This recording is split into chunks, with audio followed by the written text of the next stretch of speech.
Hello and welcome to Peggy's Plants, coming to you from Central Florida.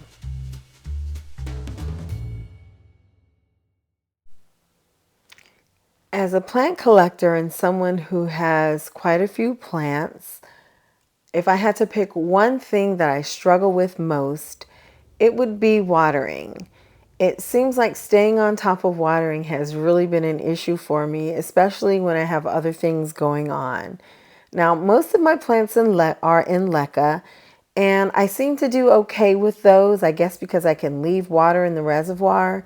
The ones that seem to struggle the most are my plants that I have in soil. So I'm always looking for easy ways to keep my plants watered that will save time and get the job done. So today I'm really excited to be reviewing the RainPoint automatic self-watering irrigation system with pump. RainPoint provided me this product in exchange for my honest review. So I'm going to take you through me setting it up. I'm going to use it for a while, and then I'm going to let you know exactly how I feel about the product. Now, here's a quick look at the parts to be assembled, what comes in the box. And it looks like it might be pretty straightforward, pretty easy. I'm hoping that will be the case. The RainPoint irrigation pump can be powered by 4 AA batteries, or it can be charged using a USB port, or you can use a USB adapter and plug it directly into the wall. I love the versatility in that you can use this somewhere where there is no outlet, using the battery power or just charging it. So I like that. One thing you're going to need that the system does not come with is a reservoir. I decided to go to Home Depot, get a bucket with a lid, and that's going to act as my reservoir. I also decided to use battery power because for right now, I really don't know where I'm going to set it up. So for convenience, I'm just popping in the 4 AA batteries, and I'll use the battery power. Now we're up in my plant room. In order to cut the tubing and everything to the desired length required, I needed to know where I was going to use the system. So I decided to use it up here. As you can see, my Linares is all dried out. This used to be a nice full pot. It's dried out. My Hoyas were dried out. I watered them yesterday. But again, my plants and soil are suffering because I haven't been watering consistently. So what I want to do is hopefully add irrigation, drip irrigation to 8 of my plants up here. So there's my water bucket. It gives you, the system comes with a little clip that you can add to put the pump on the side of a bucket. It can also be wall mounted. I love that. One thing it did say in the instructions is to make sure that your pump is higher than your reservoir. Next, as per the instructions, I need to connect tubing to the intake valve. And then I need to attach the filter to the other end of the tubing. And that prevents any debris that ends up in your reservoir from being sucked into the tubing and through the pump. Now I'll connect another tubing to the output port, and that's going to be the tubing that delivers water to the plants.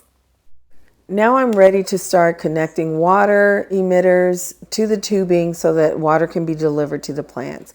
Now, depending on your configuration, they offer a variety of connectors. Some have 2 ports, some have 4, some have 3. So depending on how many plants you're adding at one time, that's how you're going to configure your tubing.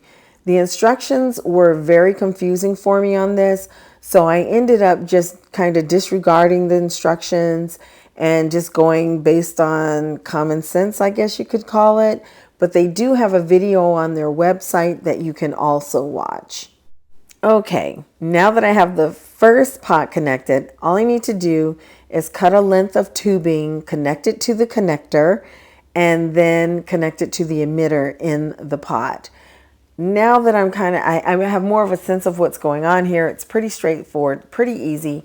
I was looking at the illustrations in the instruction booklet, and it looked like the emitters were outside of the pot. The stakes, the little emitter stakes, the drip that do the drip irrigation, they do go in the pot contrary to the way the illustration looks. So there's a little confusion there. But once you start doing it, or at least once I started doing it, I'm like, okay, I got this figured out now. Another tip, I do find it easier to pull the emitter stakes out and connect them to the tubing and then stick it back in the plant. It's just easier to connect. You don't have to worry about breaking your plants or anything like that. And they do have a video on the RainPoint website if you're having any issues connecting your drip irrigation system. So there's the first two plants connected, and now I'll just continue to follow those steps until I have all of the plants connected that I'm interested in watering with this drip irrigation system. Within just a couple of minutes, these 4 pots have been connected to the drip irrigation. So now I'm going to use some connectors and divert water to the other plants that I want to also have watered. All I need to do is add some tubing to this open connector, and I put a 3-way connector on the end of that tubing so I can divert water to pots on the left and the right side. Using the tubing, connectors, and the same steps as before, I was able to add this cryptanthus as well as the neon pothos, this calathea, as well as this sansevieria to the drip irrigation system. So now let's give it a little test and see if everything is working properly. Simply push the button with the raindrop and I hear things sputtering. It looks like it is working. We have some leaks going on here, so I need to probably go back and cut that tubing straight.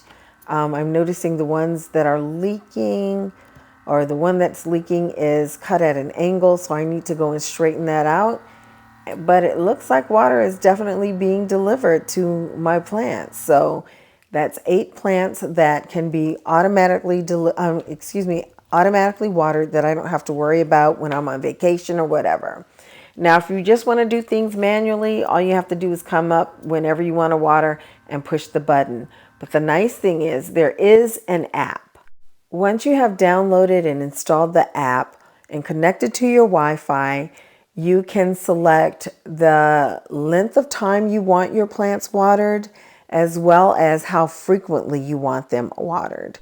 In other words, no more forgetting watering days or being too busy to get around to it. I don't have to worry about these 8 plants at all. One adjustment I did make was to the sansevieria. I added a second stake since the pot is so big. I do put my fertilizer in my water reservoir, as well as my systemic pesticide. And so my plants are getting everything they need effortlessly. I'm loving this. It's definitely made watering day a lot easier. I think I'm going to pick up a couple more of these. So anyway, check down in the description box below if you're interested in checking out this system, getting more information, seeing what RainPoint has to offer. If you have a lot of plants, this is definitely a game changer and much appreciated. Thank you so much for watching. Take care. Hope to see you next time. Stay well. Bye-bye.